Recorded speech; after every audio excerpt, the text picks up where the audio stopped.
The film begins with a back-and-forth plot, and it tells the story of the Russell family who have lived for 9 years in the small town of Knockemstiff, Ohio. The family members are Willard Russell, Charlotte Russell, Arvin Eugene Russell, and Arvin's favorite pet dog. This family is very close and obedient to God. Many years ago, Willard put an old cross on a fallen tree in the woods behind his house. He comes to God every morning and every night to speak with him. As he prayed, his mind always drifted back to the war in the South Pacific, when Willard and other soldiers found the body of Sergeant Miller Jones. The scene then flashes back to the previous 12 years, during which he has served in the military. On that day, he found the sergeant's corpse that had been crucified horribly and had been swarmed with flies. But it turns out that the sergeant is still not dead, he's still alive with a dying condition. Willard feels sorry for the man's condition, and he decides to put an end to his suffering by shooting him in the head. The scene then shifts again to show Willard, who has returned safely from war.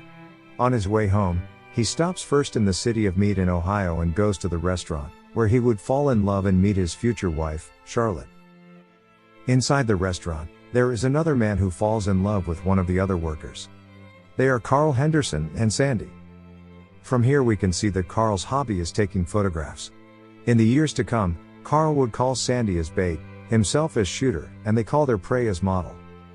After that, Willard returns home where he is picked up by his uncle named Earskill. On their way home, Willard gives a gift to his uncle in the form of a German-made pistol that he got during the battle against the Germans. Once they arrive at home, Willard is greeted with great warmth by his mother, who clearly adored her son.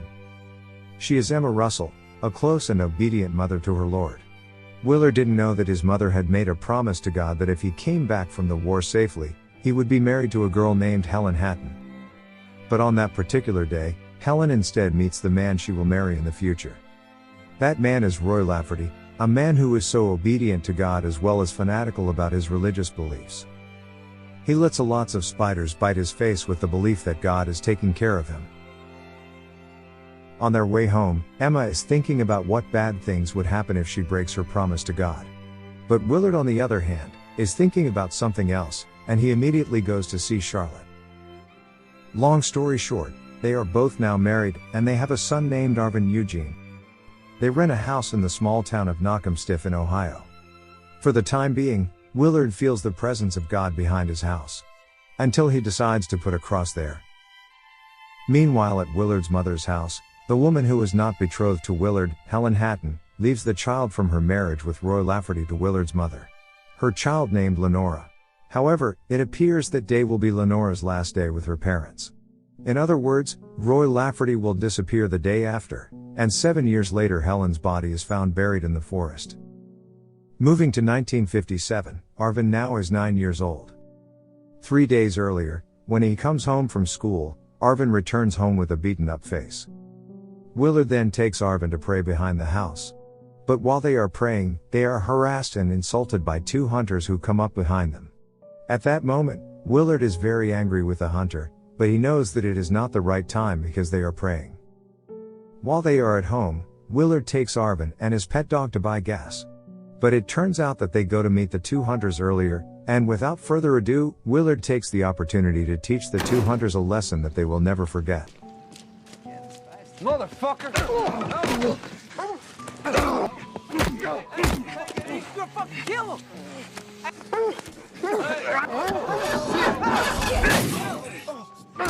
This is where Willard teaches Arvin a valuable lesson that in order to beat up a bully, we have to choose the right time to do it. Arvin is also advised to always be careful because there are a lot of evil bastards out there. Arvin considers that day is his best day with his father.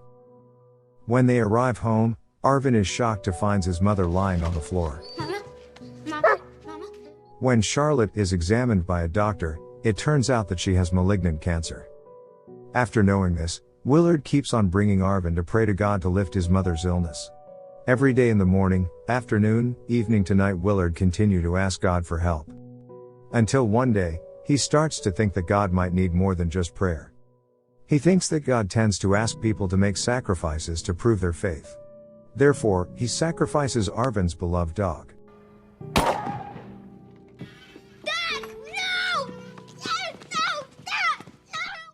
He then crucifies the dog as a form of sacrifice or in exchange for his wife's recovery.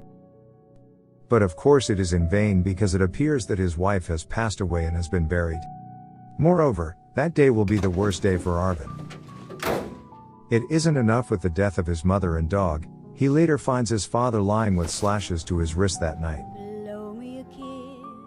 With the help of Uncle Hank, Arvin reports the incident to the police. Once Sheriff Lee arrives, they proceed to the location of the incident. It's a prayer log. Prayer log? Afterwards, we return to Coal Creek, West Virginia, 7 years earlier. At the time, Helen is still living happily with her child, Lenora and Roy. Roy has been locking himself in a dark cupboard for 2 weeks, waiting for an answer from God for the trials he is facing. This is due to the fact that he had previously demonstrated his complete faith in God's protection, by letting a spiders to bite him on the face, but instead his face became swollen. The scene then again shows Helen when she entrusts Lenora to Emma. After that, Roy and Helen travel to a deserted forest to pray to God, and this is where a terrible thing happens to Helen.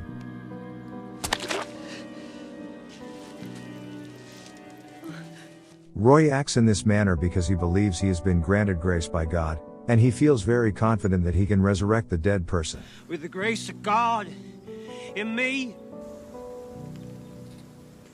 resurrect, return! But since Helen doesn't wake up, he then buries her in the forest. Resurrect!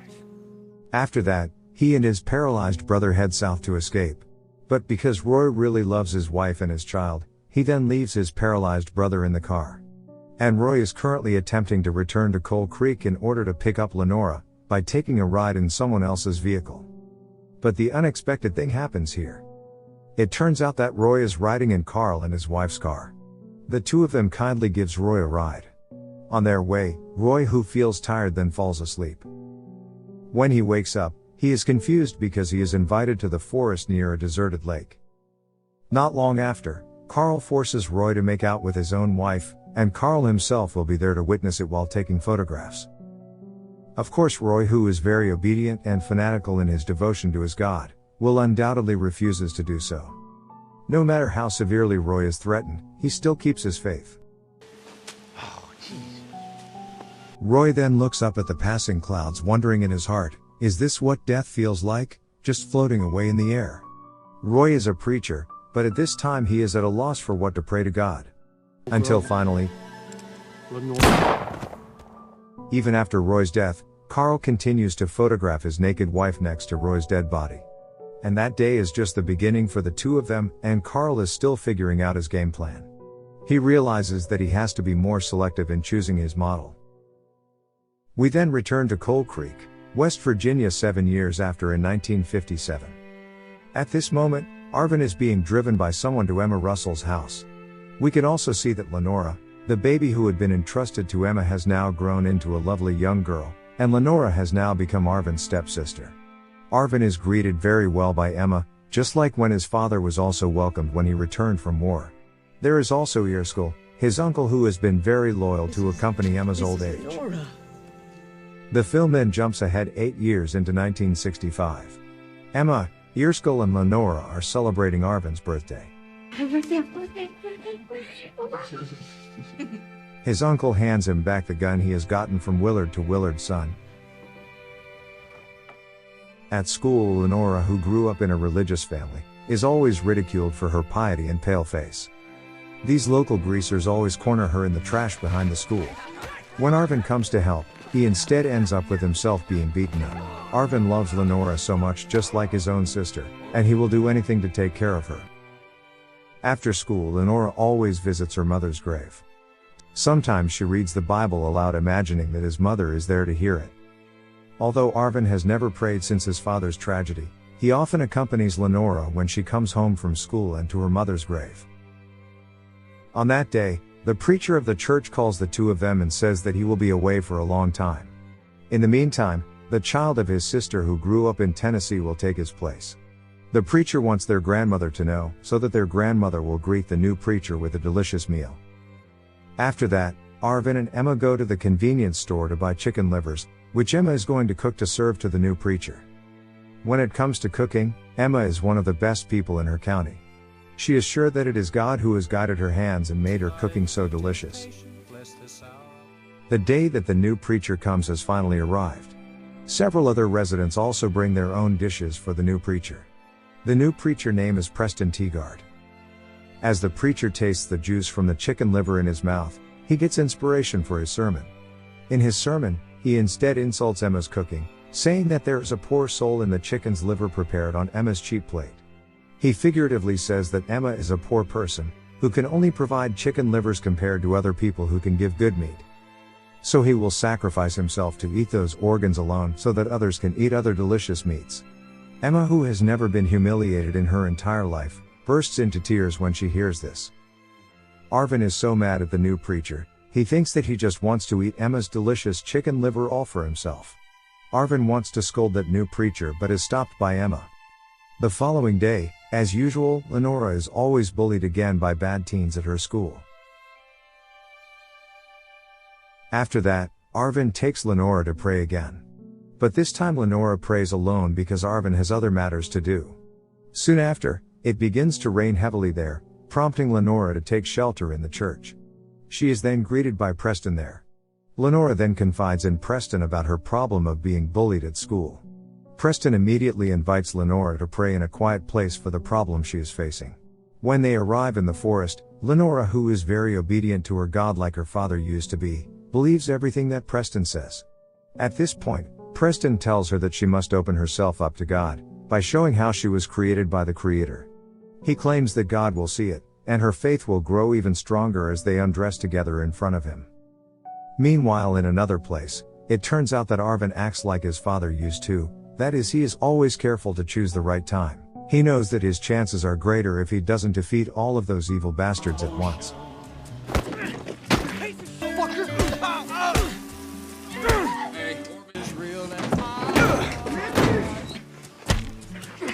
What the fuck is with you now, huh? You touch my sister again? Just like his father used to be, Arvin is always careful to choose the right time. As he finished with his business, Arvin goes to pick up Lenora. Lenora tells Arvin that from now on she can come alone to pray for her mother. Lenora is now exactly just like her mother used to be, where she begins to feel the same force that drew Helen to Roy Lafferty before. The girl imagines can touch the love emanating from the preacher. The scene moves again to 3 months later in the city of Mead, Ohio. Sandy has reached the point where she can no longer bear the thought of living with a psychopath. At that point, she considers leaving her husband and going on her own. But she has been in a dilemma and finally decides not to. It is the summer of 1965, and the couple is getting ready for their 14th trip. Carl had decided a long time ago that the attractive young passenger is the best model. In the morning, Sandy is home alone because her husband is buying a new camera in town. She is suddenly visited by a police officer named Sheriff Lee. Sheriff Lee used to be the one who helped Arvin when Arvin lost his father. Lee comes to see Sandy because there is an incident of kidnapping a girl in Tecumseh that is often associated with Sandy's name. In order to maintain his good name, Sheriff Lee reminds Sandy not to messing around for a while, because there will be an election soon that he will be a part of. Before he leaves the house, it turns out that Sandy is actually his sister. In other words, this police guy has a psychopathic sister, which explains why he isn't doing anything in response to Sandy's actions. On his way home, Lee looks at the photo he secretly took from Sandy's house, and he wonders what his sister has done. Since he will join an election, all of the bribes and other things that had piled up since he'd first pinned on a badge became a big problem for him. Lee often meets someone named Leroy. This person gives bribes to Sheriff Lee so that he can freely manage all his illicit business. The next day, Carl and Sandy are carrying out their usual activities of giving a ride to someone. This time they gets a young model of a soldier named Gary. Gary is taken to a deserted forest on the pretext of being given lunch. And not long after, the sadistic action begins. Camera there, son. After finishing their heinous act, Carl looks very happy and satisfied. But not for Sandy because she's had enough of it. Sandy can't understand Carl's way of thinking, because for Carl, the only religion will be in the presence of death. Death made Carl could feel the presence of God. Later that night, Sandy has already tired of her husband, and she finally reports the incident. She calls directly into the military center, informing them that one of the soldiers named Gary has been killed. After that, we go back to the Russell family. It's been 3 months since Lenora stopped asking Arvin not to take her to the graveyard again. That morning, she looks sick and is vomiting. Until she finally realizes that she is pregnant. However, when Lenora asks Preston to take responsibility for her pregnancy, he refuses to admit what he has done to Lenora. He simply states that they were just spending time with God during that time.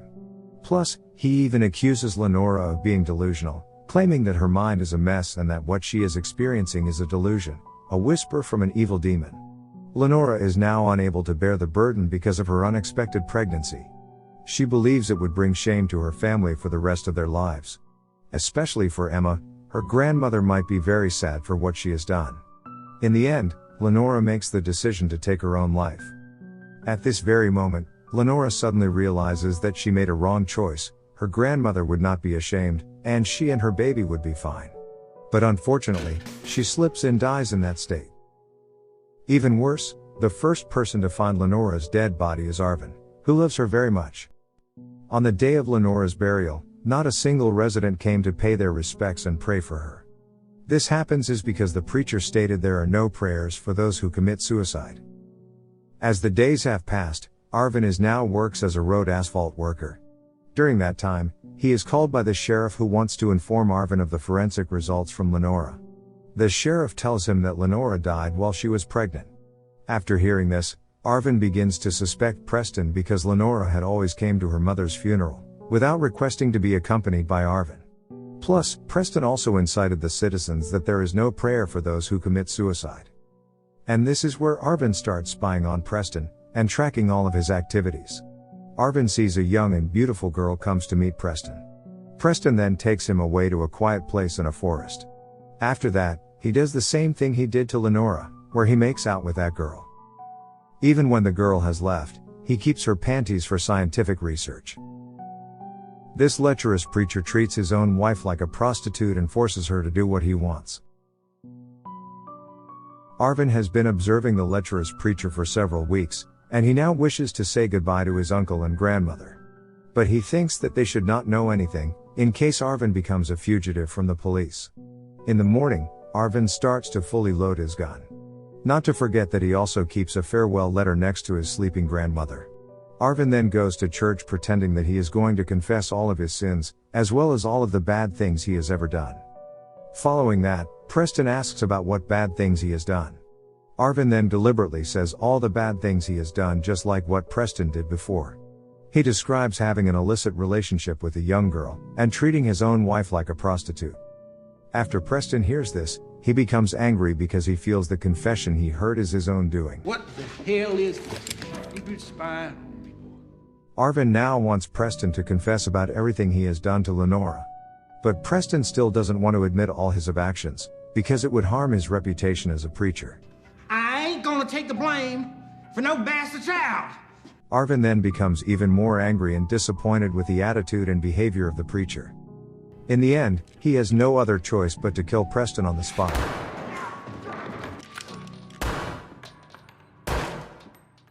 After Preston died, Arvin leaves the place and suddenly feels like he wants to return to his childhood home in Knockemstiff, Ohio. He believes that no matter what happens, he should try to fix the things about his father that have always bothered him in his heart. But unfortunately, his car breaks down in the middle of his journey. The following day, Sheriff Lee is fed up with the pressure from his bribers, so he goes to their house and kills Leroy, as well as his bodyguard.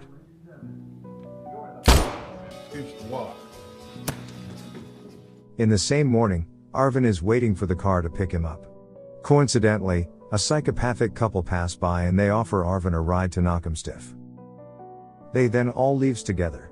As usual, the psychopathic couple will make their excuse by pulling over for a while to pee, and see the beautiful scenery on the riverbank. We know that Arvin was always taught by his father that there are a lot of bad people out there. He notices that Carl is carrying a gun, which leads him to suspect this couple.